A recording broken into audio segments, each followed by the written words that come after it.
ప్రతి ఉదయకాలం వస్తున్న వాగ్దానం చూస్తున్నా. ప్రియాతి దేవుడు బిడ్డలందరూ ప్రత్యేకమైన వందనాలు దేవుడు బిడ్డలారా. మీ అందరూ బాగున్నారా?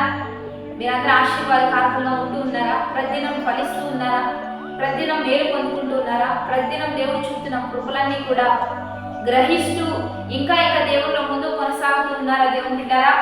అయితే ఈ దినం కూడా దేవుడు తన కృపనిచ్చి ఏ రీతిగా లేపుతున్నాడు చూద్దాం. పరిశుద్ధ లేఖన గ్రంథంలో నుంచి నహూము 1వ అధ్యాయం 7వ వచనం చదువుకుందాం. యెహోవా ఉత్తముడు, శ్రమదినమందు ఆయన ఆశ్రయ దుర్గము, తన యందు నమ్మిక ఉంచు వారిని ఆయన ఎరుగును. ఈరోజు యెహోవా ఉత్తముడు, శ్రమదినమందు ఆయన ఆశ్రయించిన వారిని ఆయన ఎరుగును. ఆయన శ్రమదినమందు ఆయన ఆశ్రయ దుర్గము, ఆయన యందు నమ్మిక ఉంచు వారిని ఆయన ఎరుగును. ఈరోజు దేవుడు బిడ్డలను నిన్ను గుర్తెరుగుతాడు. ఆయన ఉదయకాలం వాగ్దానం చూస్తూ దైవికంగా విశ్వసిస్తూ నువ్వు నడుస్తున్నప్పుడు నీ పేరు తెలుసు, నీ హృదయం తెలుసు.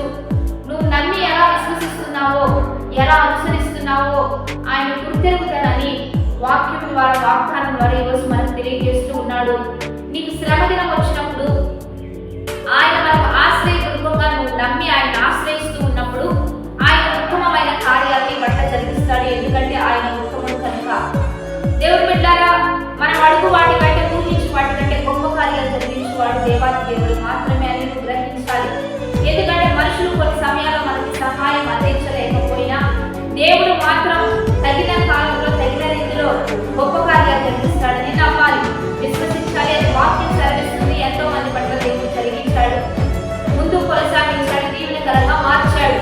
అందుకనే మొదట ఆయన నీతిని, రాజ్యాన్ని వెతుకుతుంటే అవన్నీ కూడా మనకు అనుగ్రహించబడుతూ ఉంటాయి. కనుక ఆయన రాజ్యాన్ని ఎవరైతే వెతుకుతూ ఉంటారో, ఆయన నీతిని అనుసరించి ఎవరైతే నడుస్తూ ఉంటారో, మీ పరలోకమందున్న మీ తండ్రి మీకు ఏది అవసరమో, ఎలా అవసరమో, ఎప్పుడు అవసరమో తగిన కాలంలో మీరు రొట్టెని అడిగితే రాయించేవాడు కాదు. ఆయన మీకు మంచి ఫలాలను మీకు ఇవ్వాలనే ఆయన ఆశపడుతూ ఉన్నాడు. కనుక మీకు అద్భుతమైన కార్యాలు దేవుడు జరిగిస్తాడు. అందుకనే శ్రమ దినమున దేవుడిని ఆశ్రయించండి, ఆయన గొప్ప కార్యాలు జరిగిస్తాడు.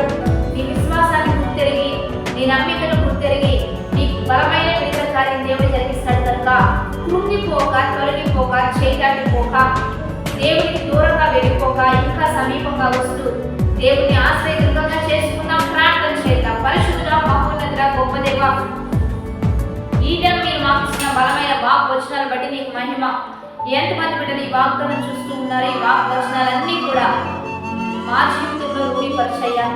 ఎంతమంది శ్రమ దినంలో నీ యొద్దకు వస్తున్నారో ఆశ్రయ దుర్గంగా మీరు మారండి తండ్రి. ఎంతమంది అయితే వారి నమ్మిక చొప్పు నువ్వు వెంబడిస్తున్నారు, వారి నమ్మికను బలపరిచయ్యా. వృత్తి వ్యాపార చేతులను ఆశీర్వదించండి. ప్రతి డిపార్ట్మెంట్ని దీవించయ్యా.